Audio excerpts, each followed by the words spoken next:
You're live. Oh, are we here? No one's here yet. But No one's here yet.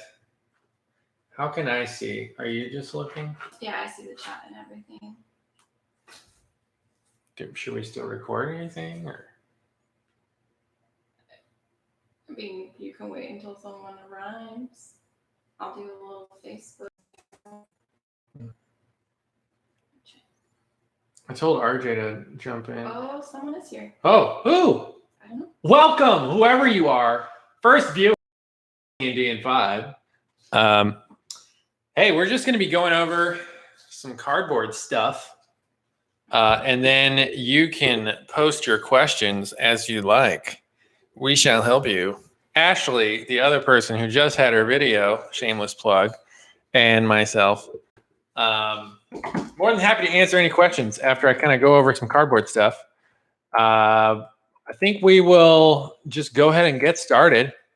And anybody who wants to watch the cardboard stuff later, no problem. You get the exclusive view as the first viewer, of course.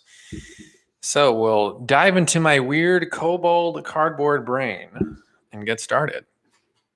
So if you want to do cardboard things, well, we'll go over a couple of tools. So let's go over the basics. Wait a second. Oh. I think more people are arriving. One moment there, exclusive viewer, while I find some more information out from my host, Ashley, who is behind the camera. I think we're the only one here. We are. Oh, wait. Wait, what? Maybe? Go on. No, it's fine. There are people now. There are people now Yeah. joining in. Welcome for the exclusive D&D and 5 update. Just kidding. So for those who aren't here, I'm going to start off with cardboard stuff, and then I'll leave the questions to all of you. We can go over things D&D. We can go over tabletop. We can do some catch up too, but let's try and keep it D&D related. So first, I'll start off with why cardboard. I love cardboard. I hate painting miniatures. I have no patience for it. And the fact that hours of work goes into something that's this big and that's it, it's like, oh, it's kind of unfulfilling to me. So I got started in cardboard just because I love terrain. I love the 3D models of things. I love that I can make a floor space exactly from an adventure book by just using cardboard. So first I'll start with the tools that you need to be a cardboard kobold, like the King Cardboard Kobold himself.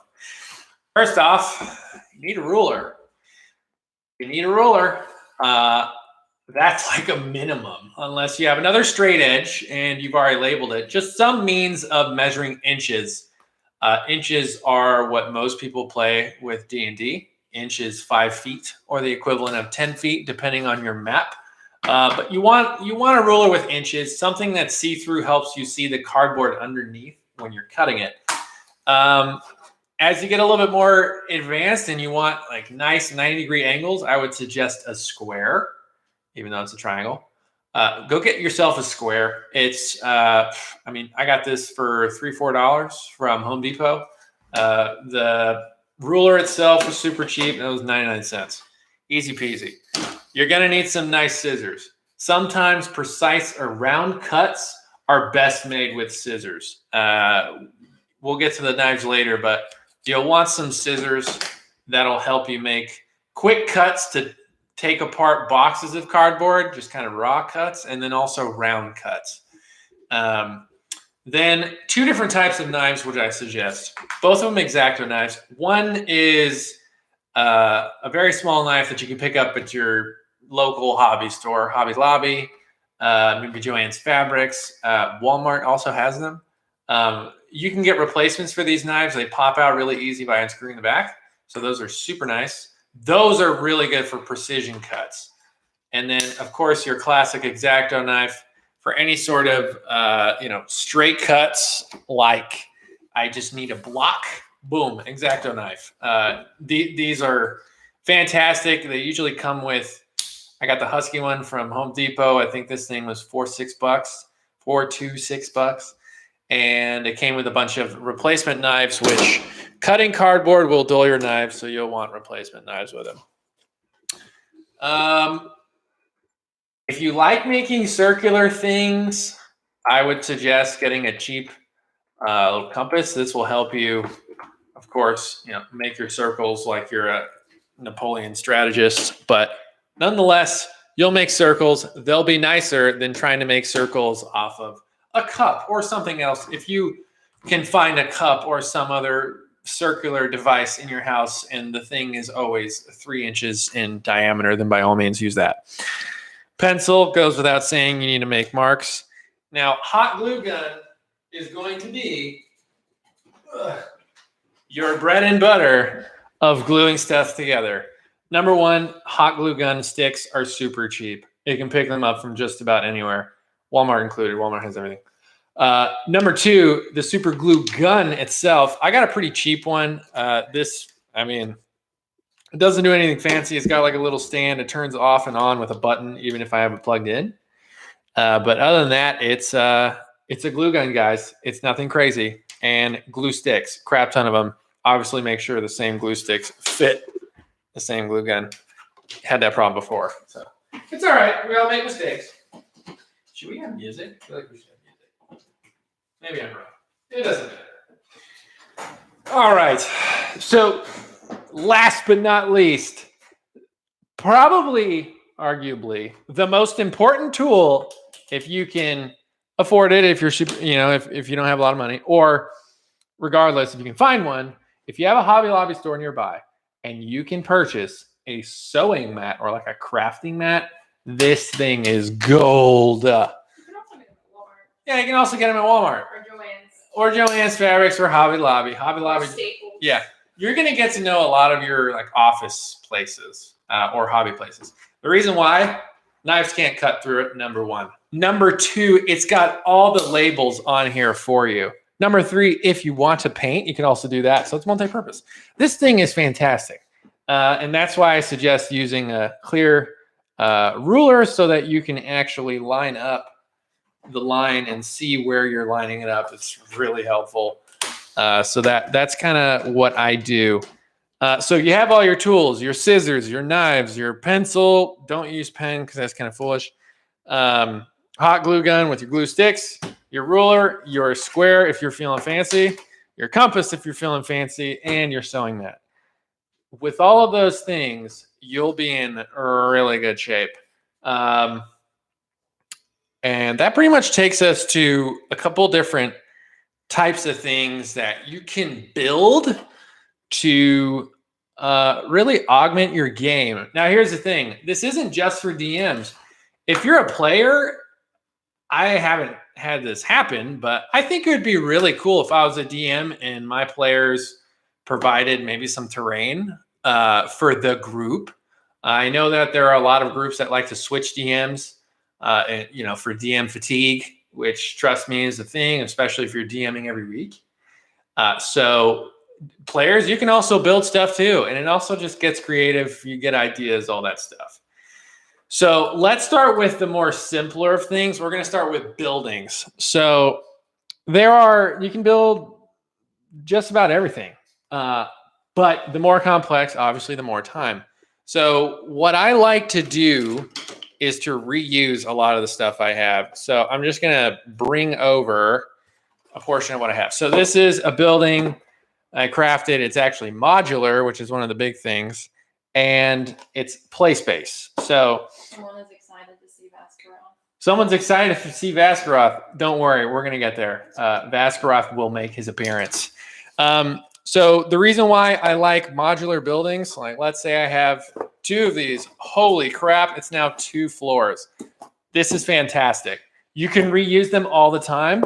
If you have the bottom, you can also use that as the floor. So modular buildings are fantastic. To go with that, you can then just build different pieces and fit them as you like. That goes without saying. It's freaking great. So you have that play space that you can alter with that. Modular is the best way to do it. If you want multi-levels, I mean, get ambitious, but I would also say be careful that you're not building so much that it's hard to manipulate. Now, here's the thing. This is all well and good, but what happens if I have someone outside and inside at the same time? That kind of sucks. So now you're having to go like this in combat, and it's gross. So what you can do is, instead of putting more time to make the walls, you can just avoid using the walls entirely by using something like this. This is essential. This was part of Descent to Avernus campaign. I think it was the Elf Song Tavern I built, and this is the first floor. Now, what's easy for me is to narrate where things are. Like, for instance, you can say, okay, there are stairs here. This is the entrance. These are like little rooms. This is the kitchen, blah, blah, blah. And you can interchange and use this as much as you like. So what I do is I take the cardboard itself, and sometimes it's hard to find really big pieces. Like if this was one big piece, that's a big piece of cardboard. So some of you might see that it's actually different pieces of cardboard, and I just glued them together. So that's also an option. Because if you find a really nice big box, that's going to be kind of hard to come by. It might be cumbersome, like where do I keep it? So a lot of times I'll actually end up gluing stuff together if I don't find whole pieces. When you attach the little sides, if you have, here's my suggestion. If you have something like a house and you want it to have this nice little side on it, so you can have your little miniatures, manipulated inside of it. Fantastic.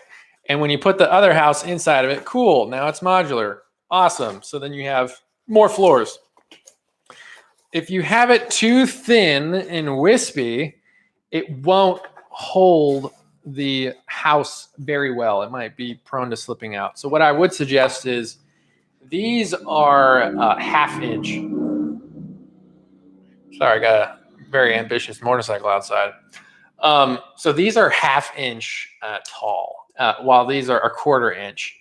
Cutting 1/4 inch can kind of be annoying, very hard to manipulate. But if you can manage it using some hot glue gun, attaching it, it adds the floor layer.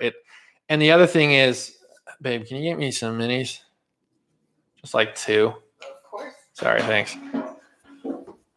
My lovely co-host will grab some minis real quick. But what I'm trying to get is the difference between manipulating this and this. This is always going to be easier if you have someone on the first floor there.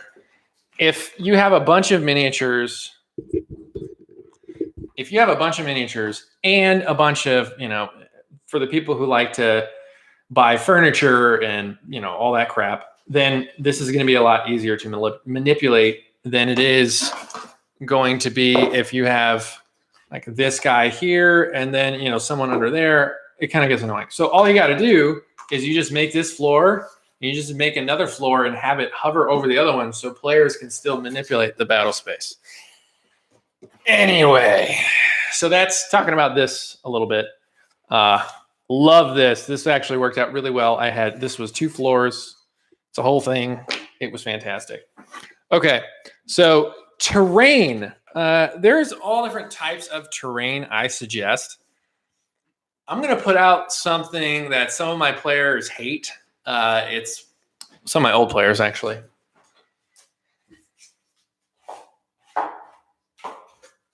All right. So for those who've seen these before, these are probably some of my most versatile pieces. It's they look silly, right? It's just wood. There were actually table legs that go to this table once upon a time. And all I did was I covered them with a top, and I very gingerly cut a grid in it so it's inch by inch. Now here's the thing. The reason why these are fantastic is, okay, right now it's a pillar, or it's a butte, like you're in the desert, or it's, next to each other, and now it's a cliff, and your boy's about to get pushed off or something, so you have this whole very versatile use of just these. And I'm sure there's stuff inside your home that you could repurpose and kind of redo. Now they're buildings. So by all means, you can use these in several different ways. I have. One of my favorites was actually a legendary action for a creature. It was a very interesting fight. This is a different type of terrain. I tried it. I didn't like it that much. Reason being is minis kind of slip everywhere, and that's not really great. They can't really run up the terrain. Again, the whole purpose of this terrain is that it's usable. If it's not usable, then what's the point of making it? It's just aesthetic.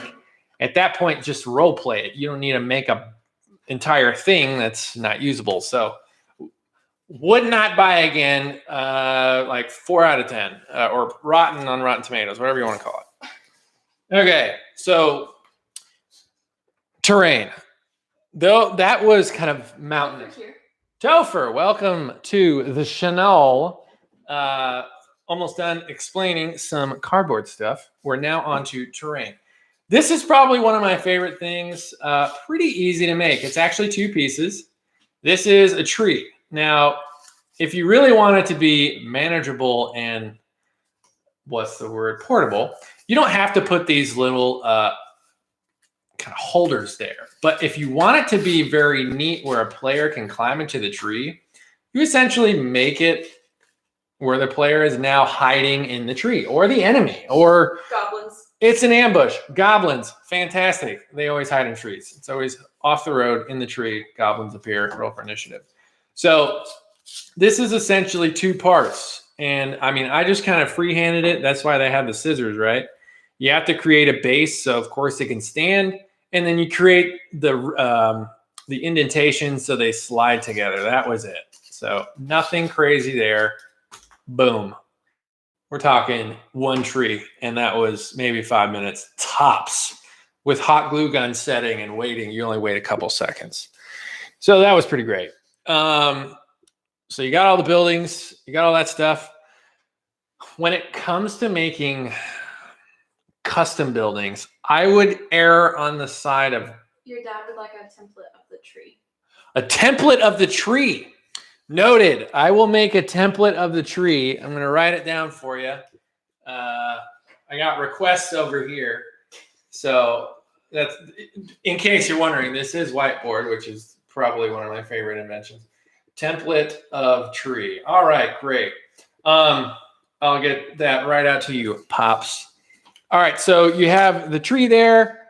You want to make stuff that you can reuse, because again, this starts to take up space, right? Like, I'm just going to pull this over and show you. This is only like a fraction of some of the other stuff I have. It starts to take up space. So you don't want to make too much of it, or else, well, Ashley and your other, people, like your spouses and friends and girlfriends and all that stuff, are going to complain because all of a sudden the kitchen is just filled with cardboard creations. So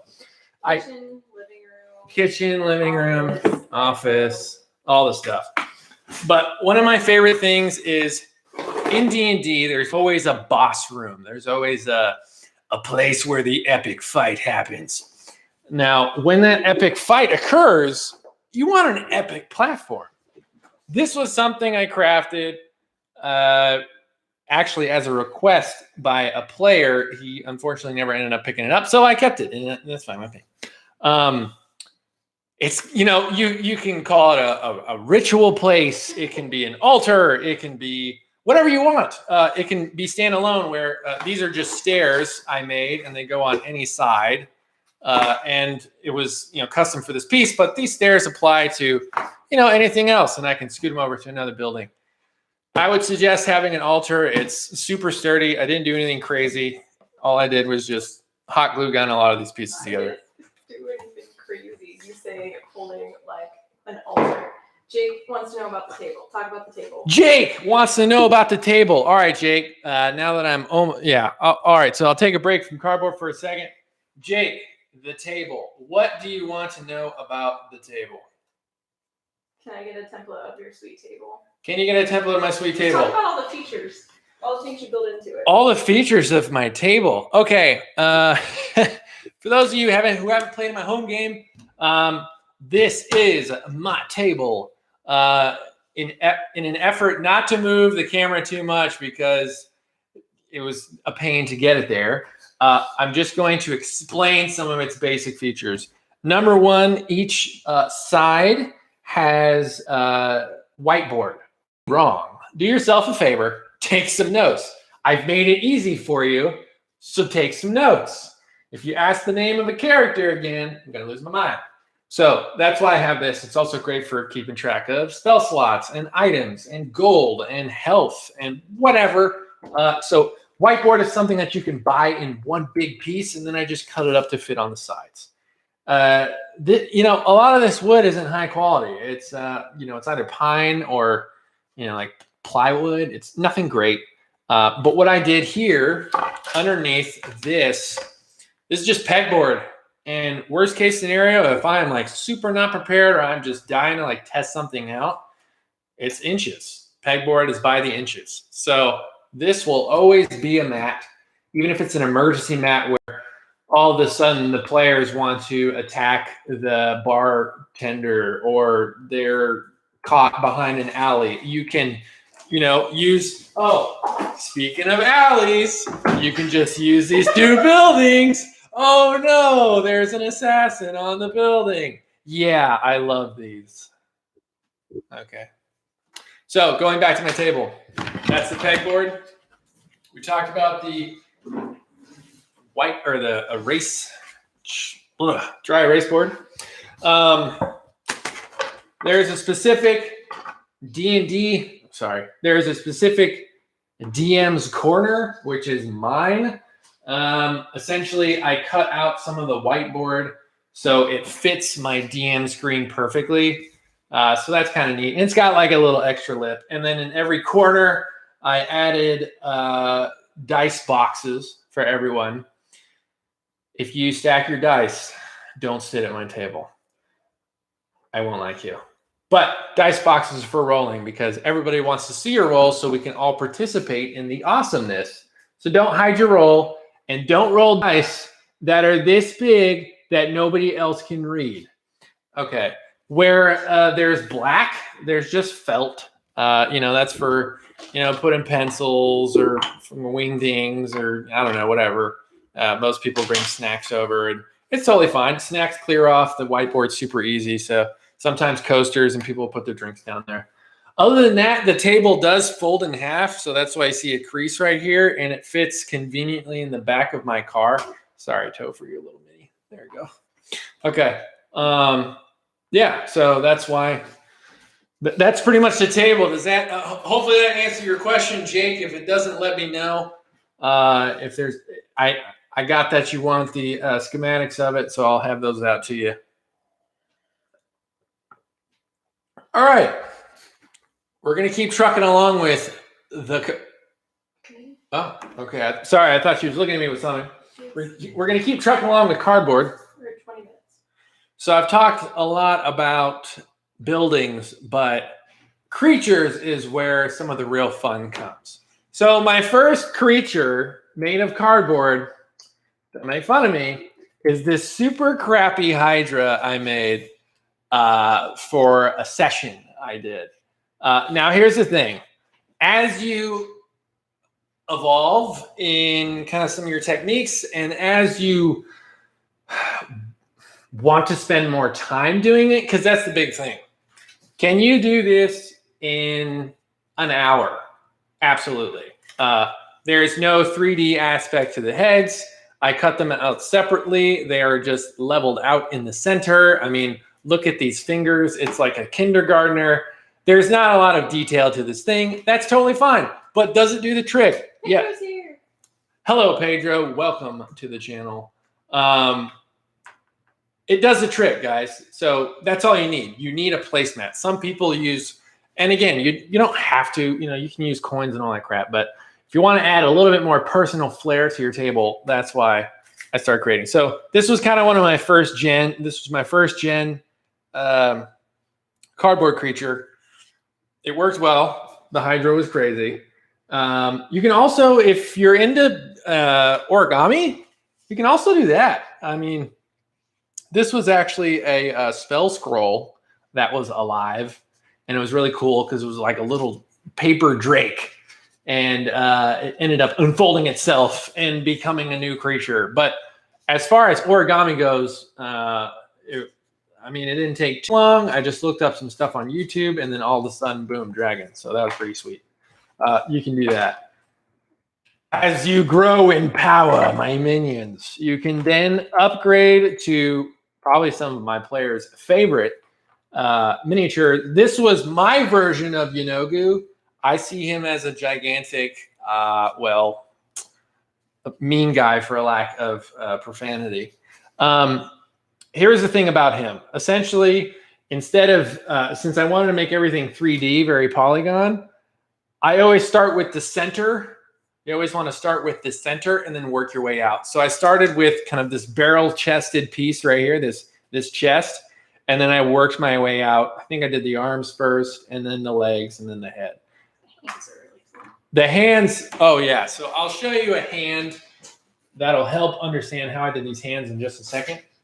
What I would suggest with the polygons, there are a couple different ways to do it. You can either make it first and then attach it, or attach it to the singular piece as you go. Honestly, I would attach it to a singular piece as you go so you can get an idea of the proportions as you're building it.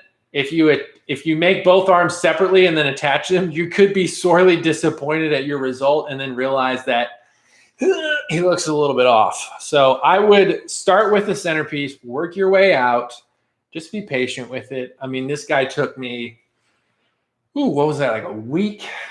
No, How long did it take me? not that. Not a Oh, no? Okay, well, it didn't take me a week. Again, I've been at it for a little bit. And you can always add a little bit of flair. Like his toes, I just took, I tore off the half of cardboard. Oh, he's not dead. I tore off some cardboard and I just made some toes. Now for the hands are probably one of my favorite little creations. You just use layers of cardboard. So this is what takes a little bit of time. But this is a pretty good example of a hand. So you want to make that palm first. So once your palms are ready, arm spaghetti, you get that sucker layered in. I think for this one, I used a couple layers. And if it's ever too thick and you don't want to just remove it and then tear a bunch of cardboard because you already hot glued it, press it down. You can always compress it. I think with this hand, you can see that I really smashed down the layers there, which is totally fine. No problem. So you get the palm in there, and then you start doing the fingers. So all I did for the fingers is I took 2 layers for this one, and I glued them together and then glued them to the palm. That's it. And then it looks really cool. This was an altar that some of my players went to, and they interacted with it. It was pretty sweet.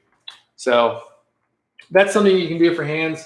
Also, if you don't want the hands to be out, just simply change it. So like for Yanogu here, I have it where he's clutching his classic 3-headed flail, which is awesome. If you haven't read the character sheet, do so. Unless you're a player, don't cheat. Yeah, you can just have it clutched there, and then I just hot glued it. Use that. And then lastly, for my real OG players, Vaz-Karath, the Destroyer of Worlds. I'm just kidding. But Vaz-Karath is a dragon I made specifically for a homebrew campaign. The reason why he looks purple is because all I did was Ashley bought me some really sweet kind of galaxy themed paper, and then I just taped it on top of that, or glued it on top of that. That's it. So this is definitely the most evolved form. You can see there's a lot of layers here. There's a lot of polygons. I started with the chest, the same thing, worked my way out, started with the arms, went to the legs.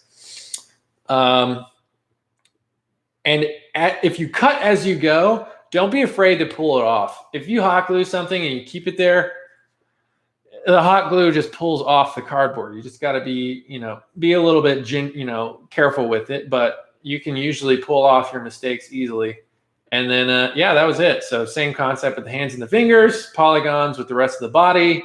And then I just took inspiration from a picture and just made the creature. So, God, he's the best. CR30 for all you crazies out there. All right. So that about answers. Oh, We're at yeah, 3 that minutes, so I didn't know how much. Oh, I'm ready to cruise. If anybody has any questions, this is question and answer time, or else I get to start talking about random things I like.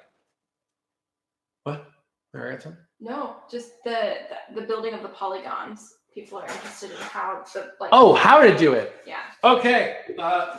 Let's do an example as we talk. So if you have any other questions, you can, of course, ask those. Let's see what's a good idea. Well, I don't have a new chest ready, but I'll tell you what I'll do. So we're gonna form an arm, and we'll kind of go from there. I don't go by measurements. I don't go by too many like crazy measurements. A lot of it is by feel and by experience. But for those who are intimidated by like the resolution of this, so to speak, don't be.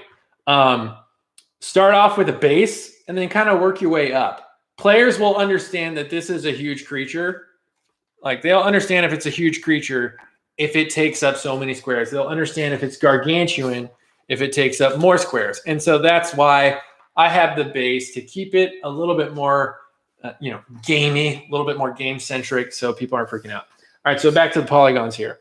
So we're gonna do an arm as we go. So as we talk, I'll kind of talk through the process. If anybody else has any other questions that they want answered, by all means, we're here to help. All right, so little thing about cardboard. When you look at cardboard, it has lines. They usually go in one direction. So you'll know that there's the corrugated side and kind of the not so corrugated side. I'm gonna show it just a little bit. And she's going to show that a little bit closer. I can't really see it on this one. Ugh. It's all right. Don't worry about it. It's inspiration. Everybody's seen cardboard. You know that there's corrugation and then the not so corrugation side. What I was going to say is you'll start to figure out that some things don't work well depending on how you're cutting the piece. So depending on how I'm cutting these polygons, and I'm just going to kind of cut some pieces out. I think what we're going to do is I'm going to take some inspiration from Mr. Yanogu here, and I'm just going to kind of look. I'm going to see what his arm is like. And again, I would just look at a picture. And don't be afraid to like look at armor. Armor is a pretty good indication of shape, and it's bulky. So you can get an idea of what a bulky shape would look like. Because if you think about it, this almost looks like a shoulder piece, like a shoulder armor, kind of like a pauldron. But it's supposed to signify his arm, and he's supposed to be kind of hunched over. So that's why I had his hunchback. But take some inspiration from bulkier things, and then I'll kind of help you form what an arm might look like. So I'm just going to go ahead and start cutting, and we're going to figure this out. Babe, can you hand me the extension cord behind you, please? The extension cord. It is not hooked into anything that is being used. Except charging your phone. I don't need to charge my phone. I got all the friends I need right here at D&D 5 for all the like however many of you there are. There are 5 right now. Whoa, 5 of us. We're all hanging out here because what else are you gonna do? Oh, you're just leaving it plugged in. I was like, what are you doing? There are 3 of us. There are 3 of us now, all hanging out. No big. I'll stay as long as you guys have questions. No problemo. Okay, so starting to make some cuts here. Let me know if you guys have any other questions that I can answer.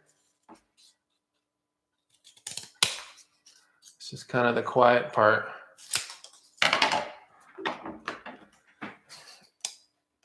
All right. So you're going to use a lot of pieces to make measurements, right? So like I'm using this piece to make a measurement, and then that's why you'll use your pencil a lot. I'm like, yeah, it's kind of like freehanding. It's totally fine. You go with the flow. And Mindy. Who? And Mindy. Mindy, welcome. I'm just gluing some stuff here. Oh God, I hate this. Honestly, I hate. There we go. I hate that. Okay, just making things easier for me. All right, so I'm currently gluing part of an arm together because someone wants to see how that works. So no problemo. Just dropping everything today. Okay. Cool. All right, so we got this sucker working. Again, hot glue is super forgiving, so that's why it's fantastic for cardboard, and cardboard's, if not cheap, free. So you can always bend it back into place a little bit more forcibly if it's not exactly where you want it. Fantastic. Okay, so I got my first piece on there, and I'll just go ahead and get started with the other ones. And so I'm just using this to make measurements. And that's why it takes a little bit. It's really weird when it's quiet. I'm getting used to that. What's up, Pedro? Pedro, welcome again. No, he was saying hello to me. Hey, Pedro. He was saying hello to me. I know. I just want to say hello to him. Maybe I wanted to say hello to him.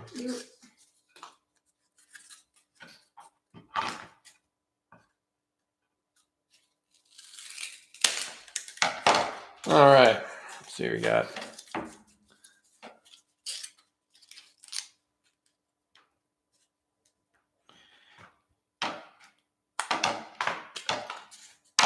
And you guys can tell the way he measures with precision.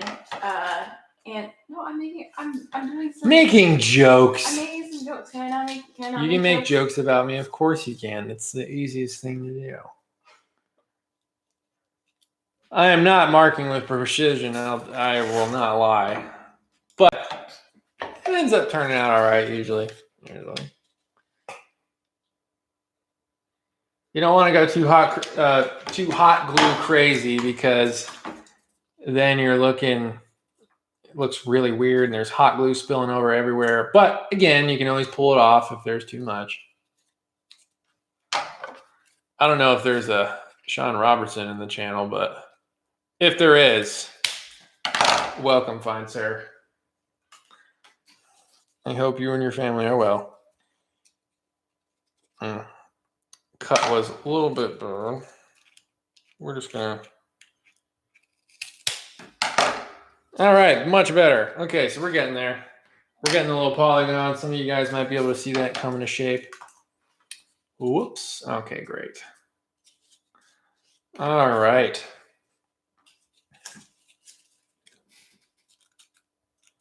Are you sure we don't need music?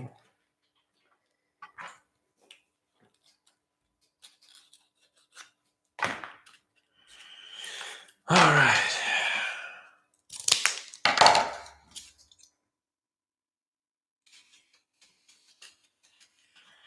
So this is my first live stream, y'all.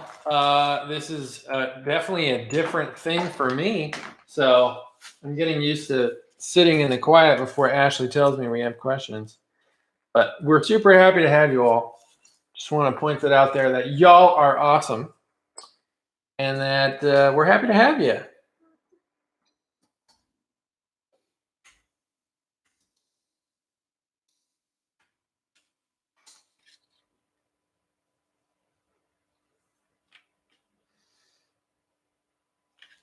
So that's where it goes back.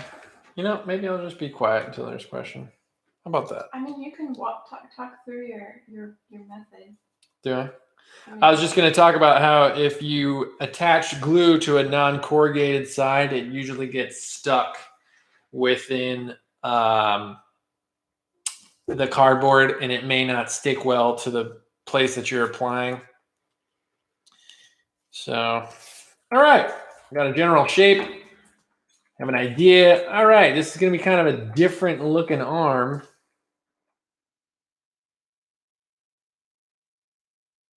little bit boxy. So what we're gonna do is it's already together. Oh shit, I want to make a cut. That's fine. All you got to do is I'm going to take some inspiration from this dude, and I want his shoulders. The forward piece. I'm just trying to imitate that. Trying to think about how I want it oriented, and I think I'm going to do. Yeah, we're going to do that one, and then like I want to cut this in. Now, what I would suggest is you take out your X-Acto knife and then you cut in. That will help kind of give you the shape you want. You don't have to be too crazy. It'll cut. Just be patient.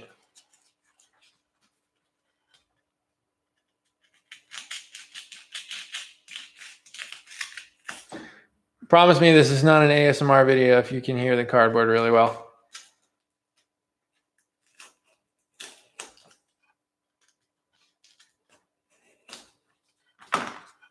All right, perfect.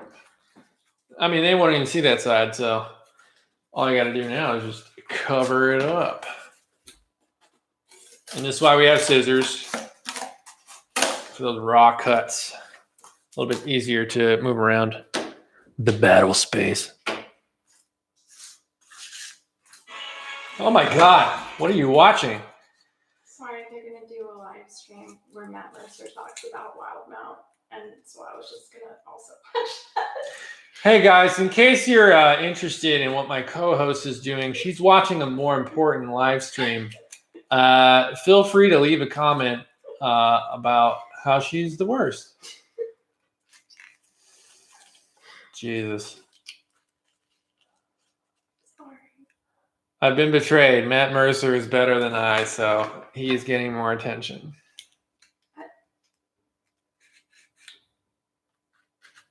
Well, okay. Did great there. Everything's fine.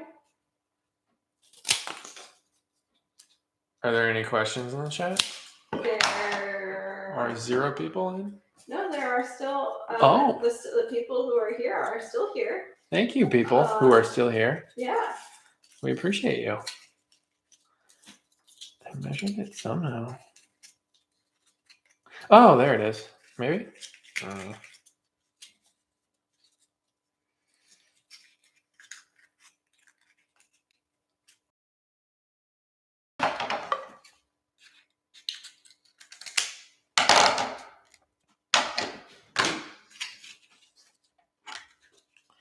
I guess just occasionally glance up if anybody's got anything that they want to talk about.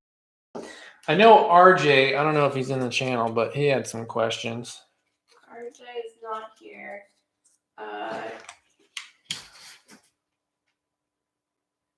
Yeah. Jake wants you to know this is the most important stream, and I am. Thank you, Jake. Your support.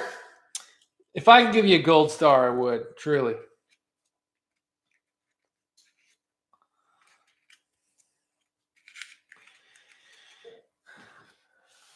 Is he dissing you? No, he did Marvin greater than Mercer. Thank you. Thank you. Marvin for 2020. I'm just kidding. I'm not running. No fucking way. What? It's fine. Betrayal has many colors. How many hours have I spent watching you build cardboard things? Just. All right, y'all. This is getting to the darker part of the channel. I'm just kidding. We love each other. We really do.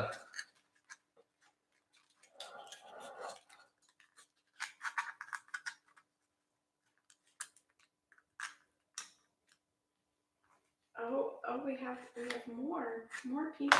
Go on. What's up, people? How are y'all doing tonight? Let me know if you have any D&D questions. More than happy to answer. I kind of want to talk, I don't know. I want to talk about some controversial rule or some ruling that you had heard or made as a DM that you maybe thought back to and like we're curious. Or if you guys have any questions about random things like chases or dungeon dangers or traps or underwater combat? I mean, more than happy to answer any of those questions or talk about them, kind of strike a conversation, get your games more interesting characters, traits, personalities, classes, fucking races, man. I'll talk about it all. Love it. Love D&D. It's the best. What? 0 people? No, talk about the guy with the one eye. Oh, dudes. So, NPCs ever created is actually a monster from the monster manual. It is called a Nothic. For those who don't know what a Nothic is, essentially, imagine that there's an elf who's really, really good at magic. And this is just Faerun lore, so you can interpret it however you want if you run a homebrew game. But for Faerun, for the D&D universe, imagine there's an elf. And he is like, dude, I love magic. I just want to study it all the freaking time. So he does. He starts to go crazy. He actually he slowly transforms into a different creature, into a lies and to detect thoughts. So like as they have this gigantic bulbous eye, like huge. It takes up most of their face. And then a mouth, really leathery skin, kind of gross looking. And I'm just going to talk as I pull out the creature. They are very unique because not only can they look at you and begin to slowly read your thoughts. There it is. All right, so check this guy out, man. Look at that dude. He's awesome. Look at that huge green eye. It's like super freaky. All right. Oh, I'm going to let her do that. She's got all the admin crap now that she's back on the screen. I'm just kidding. She's been supporting me more than you guys know. All right, so the Nothic. They can slowly detect your thoughts by looking at you. It's like someone prying into your brain, just scratching at the surface, probing for answers. They make the perfect inquisitors. And that is exactly what I had them do. So there he is right there, live and in stereo. All right, so we got the shoulder piece of the arm. I haven't figured out how I want oriented. They're a challenge rating 2. Oh. They have an AC of 15 and 45 hit points. They speak Undercommon. They have True Sight, which is one of my favorite things for monsters to have, which means like nothing. They can look through all magical things and see the truth. Like, here's the thing. Can they do a lot of damage? No. But are they a fantastic role-playing NPC? Yes. They have something called a Rotting Gaze, which will require your players to make a Constitution save or take 3d6 necrotic damage. All the damage. It's a 12 DC though. So but here's the thing, if you introduce that to the characters when they're level 2, they'll never forget. Never. I mean, I think that arm would be a little large for a Nothic, but oh, I am not making a Nothic. He would be so jacked. This would be the Nothic mother or something. If that was the case. We're gonna cut some arm action. We're just gonna do that. Let's see what it looks like. Nice. Okay, so we're gonna make that a little thinner. Now, see, the thing is, obviously the shoulder drapes down to the arm where it's more thin. So now I gotta thin this out. So this piece has to change. Bone claws. Does someone want to know about a bone claw? Yeah. Ooh, bone claws, people. Okay. The bone claw, it's in Mordenkainen's, I think. The bone claw is a failed lich. So for those who don't know, a lich is someone who seeks eternal life through undeath. Essentially, a lich is a wizard who says, all right, bro, I just want to keep studying forever. So what he does is he makes a phylactery, which is essentially this really, really expensive and super effectively kills him, but it has to kill him and then bring him back in this undead lich form. So that's the whole point of becoming a lich, is because he can live forever. And if his body is killed, he just comes back later, as long as his phylactery is not killed, which actually holds his soul. But he has to, kill someone's soul, blah, blah, blah. But drinking that potion, a lot of people forget. Everybody knows that a lich has a phylactery. It's like Voldemort, right? The dude from Harry Potter. He's got a phylactery, effectively. It's got 7. 7. Holy crap. Super hard lich. What are they called? I can't remember. Horcruxes. Horbuxes. Horcruxes. I'm like making fun of her. But a lot of people forget that you have to die in that process. And that's what makes a bone claw interesting. It's someone who didn't survive the process. Ouch. So essentially you have now drank this potion, it's killed you, and you rise as a bone claw. Now here's why bone claws are pretty effing scary. Number one, they can teleport in dim light or darkness. That's freaky. When they teleport, whichever place they leave from, they do damage. I think it's 40-10 in that area. So if you're around them when they teleport, it warps the darkness around them and it does damage. And if they have someone grappled, they come with them. Now the thing is, a bone claw, for those who haven't seen it, imagine imagine a zombie that doesn't look so decrepit, but instead has 3 long claws and its arms are just disproportionately long.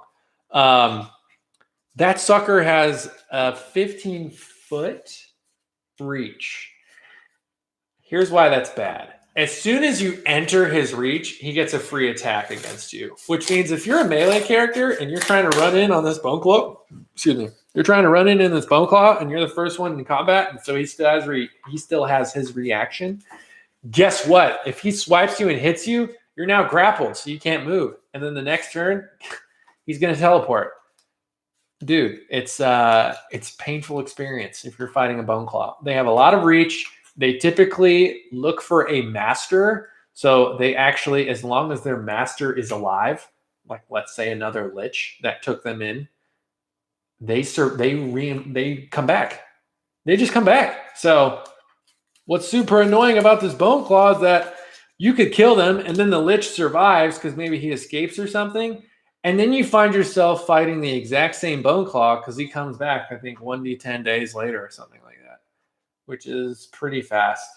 So not as fast as the flame skull for those who've seen that video, but still pretty fast. What's your favorite cantrip? My favorite cantrip. Ooh. That's a tough one. Spare the dying. Mine? That's not mine. No, I'm saying mine. Yours? Yeah, hers is spare the dying. I don't really care too much about that as long as you have a healer's kit. It's a good spell, though, especially if you're a grave cleric and you can do it from 30 feet away with what, like a bonus action? Mm-hmm. It's ridiculous. Okay, my favorite cantrip. Eldritch Blast. No, my favorite cantrip. Booming, but that's not. It is. Mold Earth. Mold Earth is probably my favorite cantrip, I have to say. I err on the side of enjoying wizards and magic casters. The reason why Mold Earth is so fantastic is not only is it a transmutation spell, but it's just, cantrips are fantastic because that's where players get the most creative. Players get boring when they've just done so much damage that they forget what it's like to do something cool. And that's skeet shoot with shape water. Like skeet shooting with shape water and throwing snowballs in the air and shooting them. Love that stuff. That's the stuff that players remember. What players don't remember is just casting Fireball for the 12th time and doing 86 damage. It's boring. So the reason why I like Mold Earth is versatile, similar to Shape Water. Ashley actually had created an ice ladder in a previous campaign that was super beneficial to scaling a mountain that they got up. Now that was shape water. Mold earth is great because there's always earth around you. Now, if you run around with a pickaxe and a shovel, because technically in the rules it has to be loose dirt or mud. If you run around with a pickaxe or a shovel, boot. Mold earth can be rock. Well, it has to be loose. Right. By the terms of the word. It depends on your DM, but technically by the way it's written, it has to be loose dirt. What's your favorite high level spell? Ooh, man. We got rapid fire questions. Rapid fire questions. All right. Favorite high level spell? Flesh to stone. I gotta hand it to petrification. It just it freaks out players. Players are never expecting to be petrified, and when they're starting to turn into stone, I mean, the look on a player's face when they're realizing that their player is about to be a statue or their character is about to be a statue is something to remember. Anyway, that is probably my favorite. It happened to one of my players once in the most iconic and final battle. The dragon Vaskaroth actually cast it on her, and it was a pretty sad day. Anyway, next question. What is Ashley's favorite Charles moment? Ashley's favorite Charles moment is when Charles charmed the trolls. And the second one would be when Charles polymorphed the cadaver collector, because that saved probably another hour and a half of combat. Cadaver collector. Oh, polymorph. I do love cadaver collectors. Cadaver collectors are sweet. Let's see. What's your favorite magic item? Ooh, God, that's a good question. Do you like low common or uncommons? Because okay, epic ones. Dude, people, my favorite item of all is the collapsing rod. Here's why. Number one, it's a common magic item from Xanathar's. For those who don't have it, this book. A lot of common magic items, which is fantastic for DMs to give low-level adventurers items that have something. Anyway, the collapsing pole is fantastic because it can turn from a small pole and extend into a 10-foot pole. I've used it. You can get so creative by closing down doors, checking traps, minefield detection, blah, blah, blah. It's really neat item. Common magic item. I also, walloping ammunition, which is also technically a common magic item. Every time you hit someone with it, and it's pretty cheap, they have to make, I think it's a dex save, or else they fall prone. Which you can see gets really annoying if you're hitting multiple things per turn and you hit multiple creatures per turn and maybe you knock half of them down. Hey, cool, it's not a high DC, it's only like 10 or 12, but you hit someone 3 or 4 times because you're a fighter and you got extra attack. I mean, you're in business. Next question. What's your favorite homebrew thing you've ever created? That monster? This is probably one of them. The reason why I like Vaskaroth so much is because there was actually a lot of lore behind his creation. And his stats were very much based upon his lore. It was a very dynamic combat scenario. Essentially, he had 3 breath attacks because he had the lineage of 3 different dragons. And every time he used a breath attack, it changed his weaknesses. And so players had to keep track of what breaths he had used that hadn't regenerated to do more damage and blah, blah, blah. That was a super fun fight. That was a homebrew thing I created. My favorite homebrew thing. I think my Quantum School of Magic, which isn't a school. It's kind of just quantum magic. But that is for a later conversation. If some of you are interested, I'm more than happy to message you. It's up pretty in depth. Next question. Favorite UA subclass?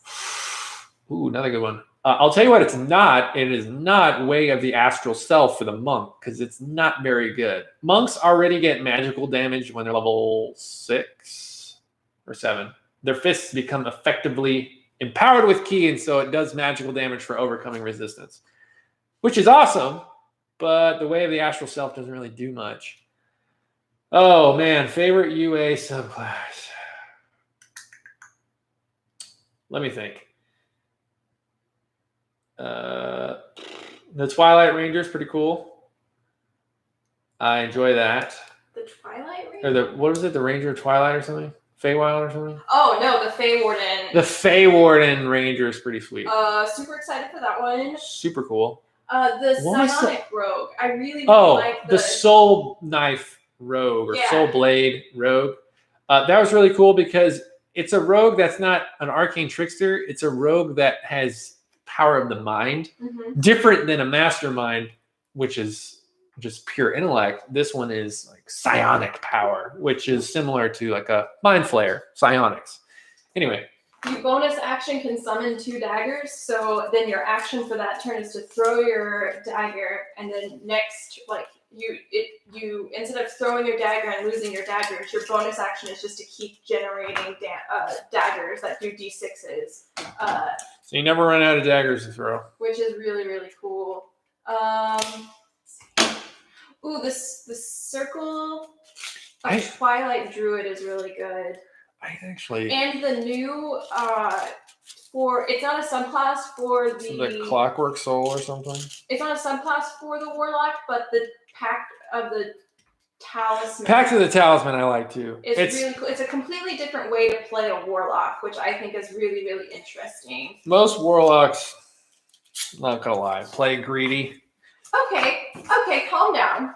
It's a greedy class. It's not a greedy class. It requires a lot of attention. It requires a lot of attention, but it requires a lot of mechanical, like understanding to be effective. Okay, that is true. All right. Okay. I'll give you that. All right, next question. What's your favorite NPC voice? No Girl from Malachar. Ooh, do it right now. Make your crazy eye. I can't. What did he sound like? It was very it was a little bit pitchy. It's like, what do you want? No, it's like it wasn't great. It wasn't grainy, right? Yeah. What do you want? No, it wasn't that. Like it. I can't. So off the top of my head, I can't remember. It was an orc or a half orc. I think it was a half orc. It was a half orc. It was a half orc named Nogrul. He was running an alchemy shop. Of questionable. He was running an alchemy shop, and he was awesome. Essentially, he would run outside when there was too much noise with what do they call that? The little cap that you put over your eyes when you go to sleep. That was the sleeping face mask? Yeah, he would walk outside with a face mask and like ask what's going on. Like he was a very interesting character. Topher agrees with me, and he says that wizards are the greedy ones. So. Ooh. Well, tell that to Andrew because he always plays wizards. Let's see. Next question. Ooh, what's Ashley's favorite monster? Favorite monster? Oh God, have I been asked that? No, that's yours. My favorite creature. Oh, okay. So my favorite creature is the Flump, which is a little aberration. Oh my God. Okay. I'm just kidding. Go on, please. The Flump. They're the sweetest little aberration, and they just want to make friends. My favorite monster though is very similar to the Flump in that it's something tiny and cute, but is deceptively dangerous, and it's the Treacle. It's from the Tome of Beasts, Volume 1. Volume 2 So basically, it turns into a really adorable little bunny and gets you to carry it around. It's like love me, bro. And so as you're carrying it around, it's basically stealing away your life force, and then 20 minutes go by, and then you make the player roll a con save, and fall over. They go unconscious because the treacle has been slowly taking. It's been eating them. It's an ooze. Yes. Yeah, the treacle's pretty sweet. One of my favorite creatures is called the Astral Snapper. It's from the Toma Beast as well, which is Kobold Press third party. Essentially, this creature, the way that it eats is it jumps into your stomach in the astral plane and eats you from the inside out. Very gruesome, but also super cool. If you can imagine an encounter like that, it would be very memorable if all of a sudden the player is essentially dying from a different plane. So that's kind of neat. Next question. All right, we got backlog. We got to move here. Holy So, crap. What's the most shocking or unexpected thing one of your player characters have done? Oh, when... No, that's not shocking. You answer first. So we used to DM at a game store, and we were doing this epic session, and I had a table full of Sorcerers.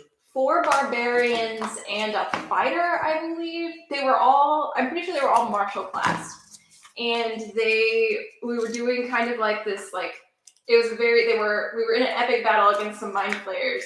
And so the barbarians wound up like literally just brute forcing their way through this scenario where like basically they needed to put out a fire. None of them could cast like a water or anything. So Punching it. they basically calculated their combined strength as like barbarians and fighters, and then moved a big like tank of water to put out the fire. It's my favorite.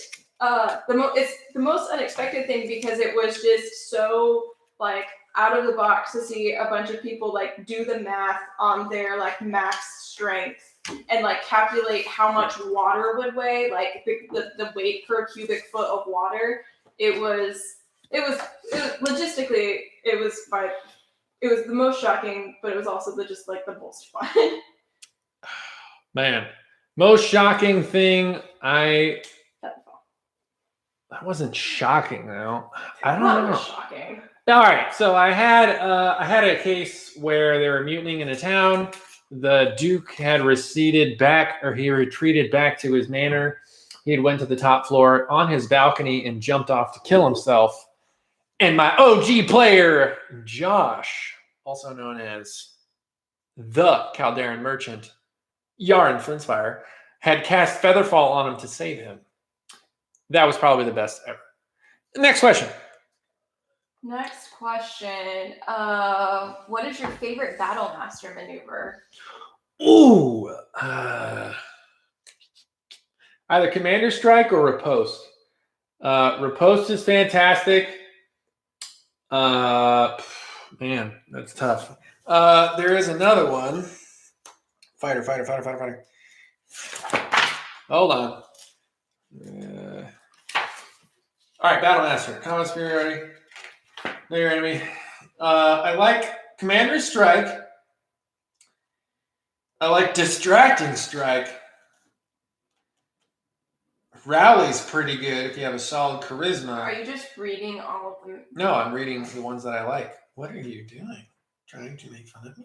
A little bit, yeah. And fainting attacks not bad. All right. Those are my favorite. Riposte is probably the best just because I'm a fencer and it's, old school.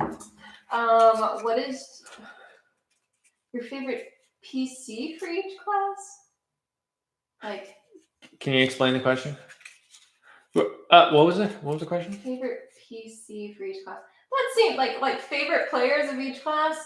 I think maybe, but anyway. Are you talking about whoever asked that question? If you can explain what you mean, we'll be happy to answer it. Why don't you grow your full beard out? Because it's itchy and I hate it. Also, was that Jake? Yeah. Marvin doesn't grow his full beard out because it's itchy and I hate it. Yeah. Also, we have a whole nother issue here. She doesn't like it, which means no kisses for Marvin. All right. What do you think the scariest? Honestly, the Banshee. Just off the top of my head. The reason why, actually no, the Bodak. The Bodak. Oh, that creature is freaky. Imagine a creature that has a face that is elongated like Scream. It has no eyes, no teeth, no nothing. It's just sunken blackness, and it has this huge, disgusting robe as it lingers over. It essentially drains your life if you stand next to it. Period. Like if you end your turn within so many feet of it, you just take 5 points. Period. There's no save, nothing. Also, it looks at you and does damage. So super scary. Next question. What's your favorite kind of giant?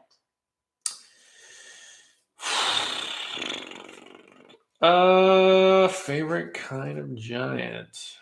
I like fire giants. The Eaton is yeah. not used a lot. It's technically giant kin, Yeah. but I like the Eaton. As far as giants go, your classic regular giants. Something from from Cobalt Press is the Mountain Giant, which is literally a mountain. It's one of the first sons of Anam, the Allfather.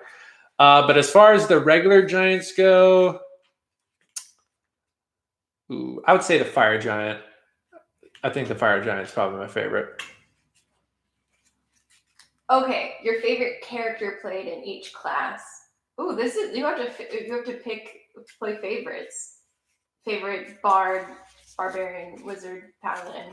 Okay, so just for reference, I'm actually going to pull out my book just so I make sure I hit all the classes. Most memorable. I'll start out with the beginning. My favorite bard, Yaren Flintspire. Hands fucking down. Favorite barbarian? Seriously, Jake? Wait. Jake. No, but Jake as the Goliath. Jake as Krieg. As Krieg, the barbarian. The Furbolg. Furbolg. Yeah. Furbolg. Weird character in general. Favorite druid? Your druid, the Lem. Gina and Tony. Lem was my favorite druid. Circle Spores. Circle Spores was awesome. My favorite fighter. You haven't had a lot of fighters. I had a fighter in an Adventure League club who knew exactly what he was doing. It was a tier 3 adventure. For those who don't know, it was higher level. This guy was level 14. He had 3 attacks per turn. He knew exactly how to play his character. So he's playing an Eldritch Knight. He hasted himself, and he used Action Surge. He did 9 attacks. It was disgusting. That was awesome. Favorite monk? That's not my monk that I played in. Well, I haven't had a lot of monks. Maddie's monk. Maddie had a gnome monk that she used to play at Village Geek, and she was dope. Yeah, I haven't had a lot of monks. My favorite paladin. I remember. I was running my last session at the Village Geek. For those who don't know, it's a shop in Kansas that I used to DM at. This place at the Village Geek, I had a sign on my table that said this will be high risk, high reward. And I had a bunch of like level 10, level 10, level 9, level 9. And I had this guy who's level 5 who's like, or no, level 3 who said, "Can I sit here?" I said, "Are you ready?" He said, "Yeah, man." So he sat down. He was a bold paladin, and he saved like half the group with lay on hands, playing smart. Loved it. Favorite ranger, wherever my boy is, the classic does a 27 hit. Rick, you know who the favorite ranger is. My boy Chase. My favorite rogue. Favorite rogue.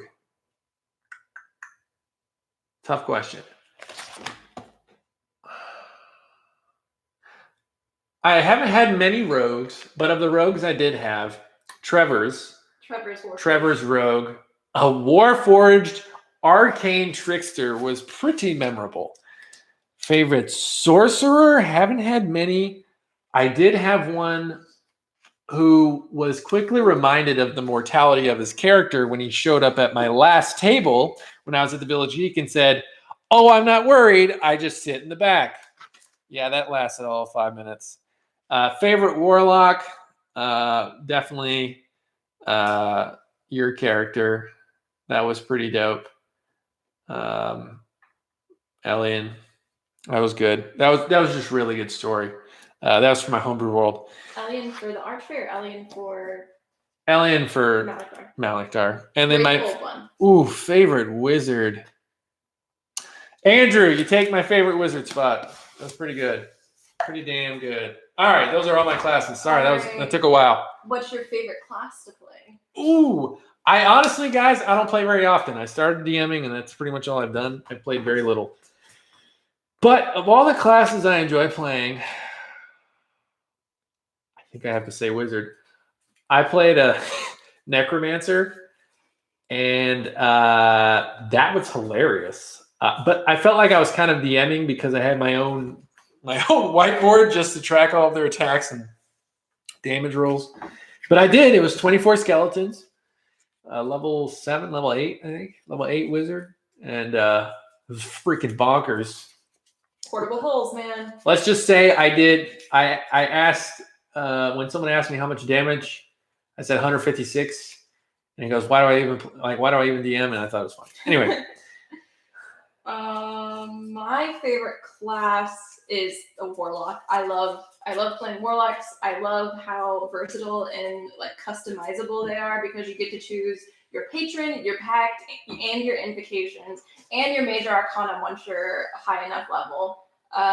The work to be a warlock is hefty to know how to do it, but man, it pays off if you know what you're doing. Yeah. But then I also love druids. Like I enjoy playing a druid because druids are really fucking powerful spellcasters. Yup. And they super transform. Favorite race to play? Woo! You know, I think if this was 2 months ago, I would have said a Kenku. That is not true. They're extremely hard to play, and you need the perfect group for it to fit. Favorite race to play?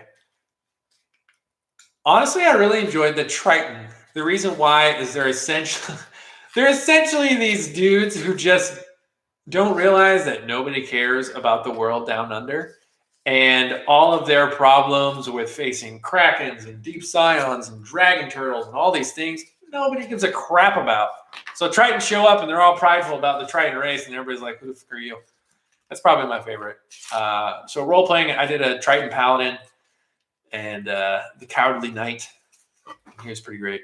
Pedro says he loves his Gloomstalker. Dude, the Gloomstalker, man. Bruce is the best. He was just getting good too. I hope you play him someday in your own campaign. And my favorite race to play is an elf or a half elf. Oh my god! Don't get her on the elf. I love the lore of the elves. It's really interesting if you like take the time to deep dive. What? Gnomes. I love gnomes. I was actually surprised you said gnomes. I love gnomes. I'll be totally honest. Tritons are fun, but gnomes are my shit. I'm a tinkerer at heart, high intelligence, a little bit of dex, BS Nervweblin, or how do you say it? I don't even know. Deep gnomes. They're my favorite. Sorry. It's specifically great that you love gnomes considering you are a 6'4" man. I know. I love the guy who's this big, okay? Or halflings. Halflings. Love halflings. I played a character called Zyrus. He called himself Z, whose entire goal was to challenge Lady Luck to a game of dice. That was it. And he was determined to win. All right. Favorite character ever.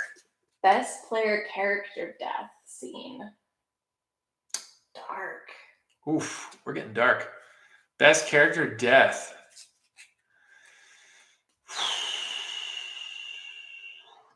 Character death.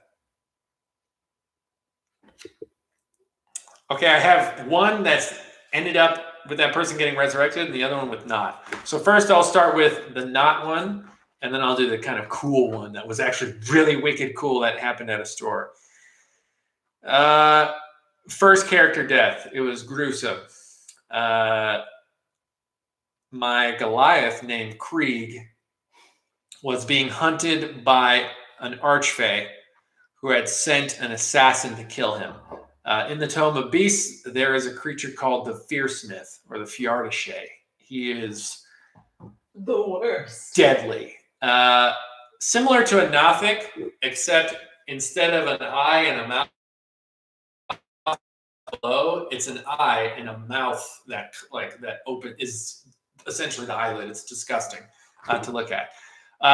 He's very, very tough. He can do a lot of damage with his claws, and he regenerates every time he hits. He essentially was hunting Jake's character, so he killed him. Like, Jake tried to fight back, but killed him and eviscerated his heart and ran away. And then that was it.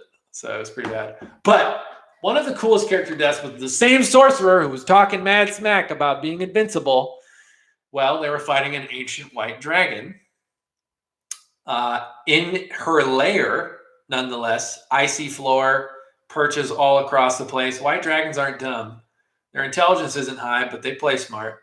So I was playing her smart, swooping down, diving, moving around, getting cover, different rooms.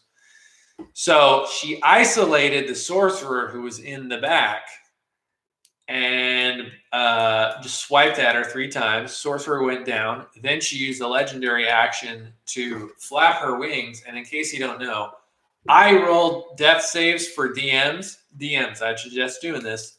Roll your players' death saves. Have them give you, if you have a home group, which nobody should right now, but if you later, when everything blows over, get a D20 from your players. Roll that when they need to make a death save.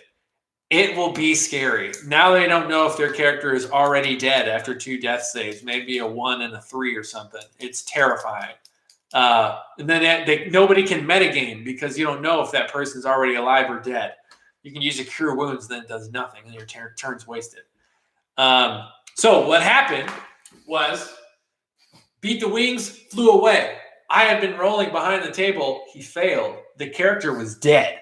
So someone ran up to him and said, okay, I cast cure wounds on him. I said, you do, and nothing happens. They're like, fuck, he's dead. I said, okay.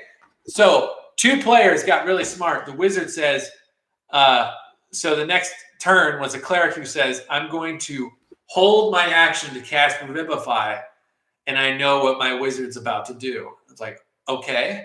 And so it turns to the wizard's turn. He goes, I cast Telekinesis. And he rips the gnome's body over to the cleric, and then the cleric smacks him down and brings him back to life. It was the coolest resurrection of all time. Anyway, those are my stories. Let's see. These are our stories. Dun dun. All right. Let's see. Everybody loves Law and Order is the best. Favorite part of DMing for Malakdar? Because everyone here right now, everyone who's in the chat right now has played Malakdar. Oh, everybody's Malakdar? I believe. Yeah, everyone who's in the chat right now has played in Malakdar. Favorite part of Malakdar? Favorite part of DMing Malakdar? That you've manufactured a more addictive drug than meth? Sorry, guys. It's not the opium crisis. It's the Malakdar crisis. All right. My favorite part about DMing Malakdar is that it's a true adventure for the players. You all don't know and can't look up the answers to anything. There is pure mystery in what you're discovering. I think that's definitely one of my favorite parts, but my favorite part about DMing Malakdar is that the players contribute to the world. Everything that players have done. Yarn Flintspire was one of my players, and he created an entire guild that is very influential in trading and business in Legato City. Jake created a little bit more about Snowshell and a little bit of history there, which was neat. There are things like Pedro's character helped create an organization that is based within Legato City, but spread throughout the world. Everybody's contributed in their own way. The Nakai has been very beautifully well written by that one right there, Miss Ashley. And I think it's the contributions. To see people get this, it's this recursive cycle. It's amazing. And then the addiction continues. That's it. My favorite player character death. Ooh, yours? Mine. For those who don't know, Moyne. We were fighting a mummy lord. Oh man, I forgot about that one. And the thing about a mummy lord is, what is it? So I was DMing a Mummy Lord. They have a feature where if they have a rotting fist, if they punch you with it and you're reduced to 0, you turn to dust. So with one of the legendary actions from the Mummy Lord, they were fight. It was a group of 8 people, and they were fighting this Mummy Lord. It wasn't an easy battle. There was a lot happening. I always like layer actions. A lot of layer actions. I had a bunch of statues that came to life. A lot of environmental effects. And well, layer action punched a creature and goes, "I'm reduced to 0." And I said, "In the final moments, you see yourself turn to dust. What do you say?" And he goes, "Well, shit." And that was the character's final words. But yeah, turned to dust nevertheless.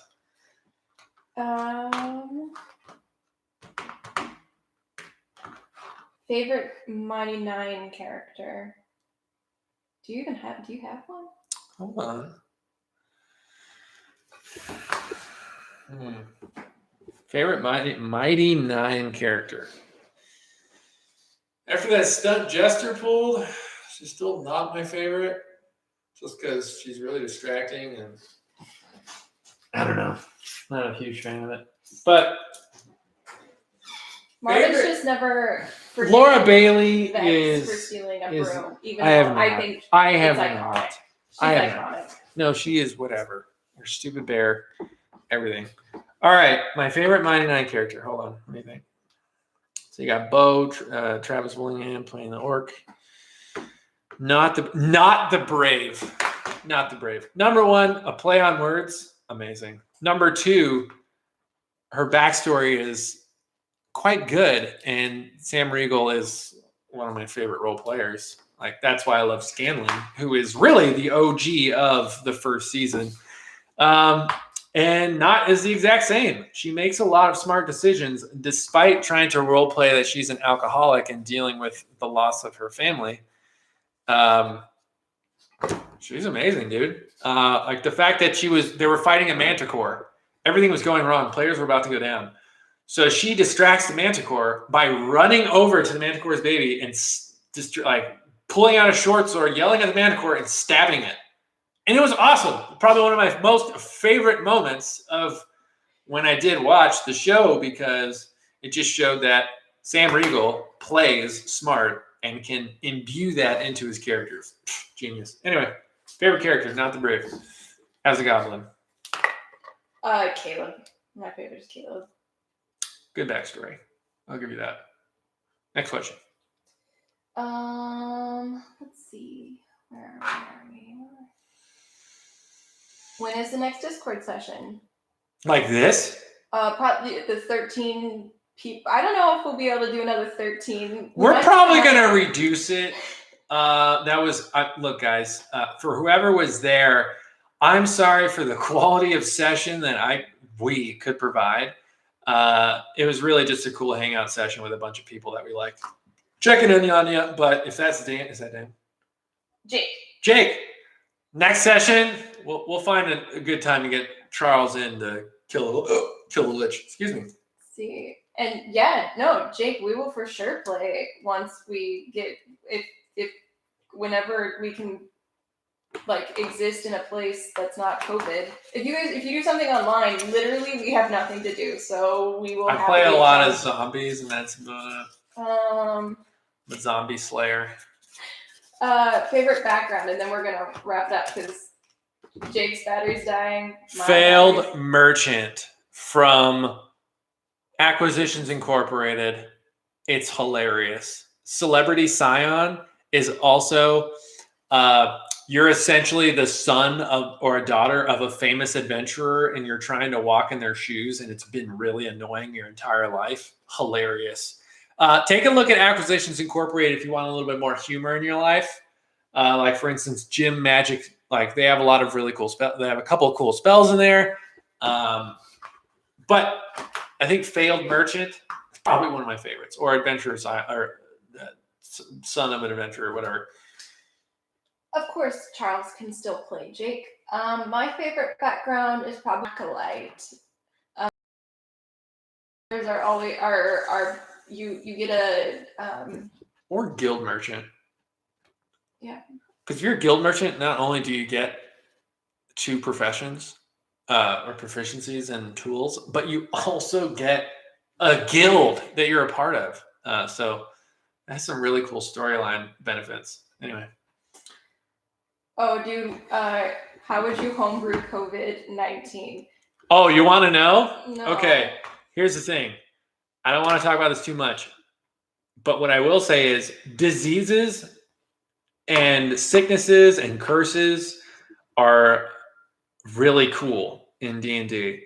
They're not cool in real life, but in D&D, you can really change the trajectory of the story of the players and their confidence in their characters.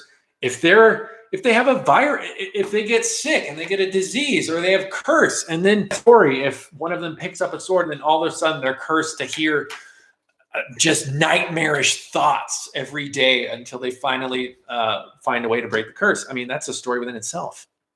So don't be afraid to use them. Diseases are fantastic. There are there are a couple of, it talks about it really briefly in here, diseases. But what I will tell you is there's a lot of stuff online. The malaria, it starts with an M. It's a something codex, and it's just diseases, and it talks about how to put them in your game. It's on the DM's Guild. If you Google DM's Guild and you look up something codex, it's about a bunch of diseases. It's fantastic.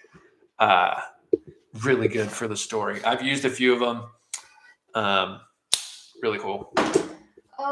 Okay, guys, my battery is dying, and we've been at this for an hour and a half, so I think this is going to be our first live stream. Holy crap! D&D table talking. D&D table talk on the table talk of D&D. Thank you all for joining us. This has been D&D in 5. And I owe my dad the template of the tree and template of the table. You guys are awesome. Have a good night. Stay safe. Stay indoors. Talk to you guys soon. Let me know if you have anything else. We out.